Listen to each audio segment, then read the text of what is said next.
आऊज़ु बिल्लाहि मिनश्शैतानिर्रजीम बिस्मिल्लाहिर्रहमानिर्रहीम। सूरा बकरा दूसरा पारा रुकू 25 तो लग के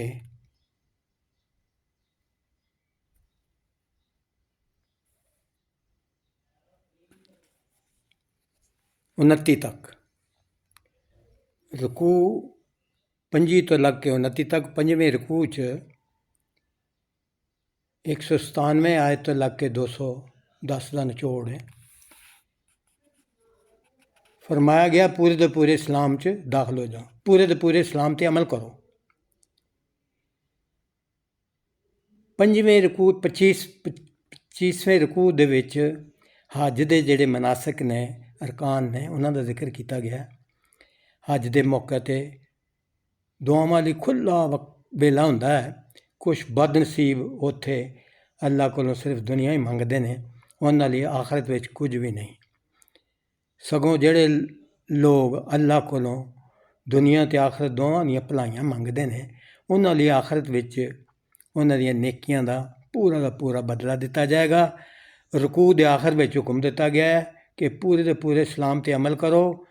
इस तरह ना होवे कि कुछ गल्लां मन लवो ते कुछ आपदे रस्म रिवाज दियां ते कुछ आपदे नफ्स दियां। ये जिहड़ी गैर खालस मनना है, ये शैतान दे पिछे चलन दी गल है ते अल्लाह नूं ये बिल्कुल ही कबूल नहीं करेगा। 26वें रुकू च फरमाया, जिहदे 211 तो 216 आयतां तक है, फरमाया जन्नत दा हासल करना सौखा नहीं। ਇਹਦੇ 'ਚ आगाह किया गया है, दस दिता गया है कि जन्नत हासिल करना कोई सौखी गल नहीं। जन्नत विच ओहो ही लोग जाणगे ਜਿਹੜੇ सख्त किस्म ਦੀਆਂ आजमाइशां दे ਹੁੰਦਿਆਂ ਹੋਇਆਂ भी हक ते डटे रहे ते मालो जान आपदा लुटा दिता। रुकू दे आखिर विच अरशाद होया, ऐ मुसलमानों, तुसी जंग दा करना तुहाडे ते फर्ज कर दिता गया है। भावें तुसी ये हुक्म दिलों मन्नो ते भावें ਤੁਹਾਨੂੰ ਚੰਗਾ ਨਾ ਲੱਗੇ।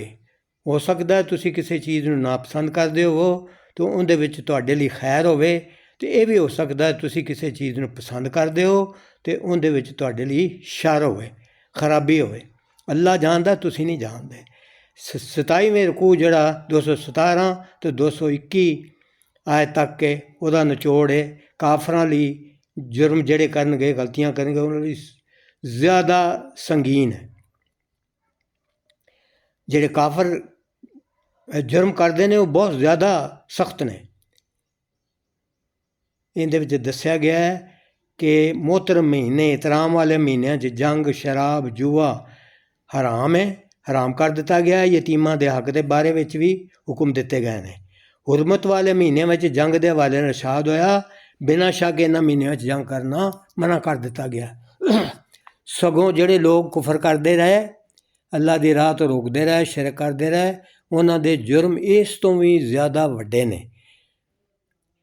ਖੁੱਲ੍ਹ ਕੇ ਦੱਸਿਆ ਗਿਆ ਹੈ ਕਿ ਜੰਨਤ ਦੇ ਸਹੀ ਹੱਕਦਾਰ ਅਤੇ ਉਮੀਦਵਾਰ ਉਹ ਲੋਕ ਨੇ ਜਿਹੜੇ ਈਮਾਨ ਲਿਆਏ, ਅੱਲਾ ਦੀ ਰਾਹ ਵਿੱਚ ਹਿਜਰਤ ਕੀਤੀ ਅਤੇ ਫਿਰ ਮਾਲ ਜਾਨ ਅੱਲਾ ਦੀ ਰਾਹ ਵਿੱਚ ਜਹਾਦ ਕੀਤਾ।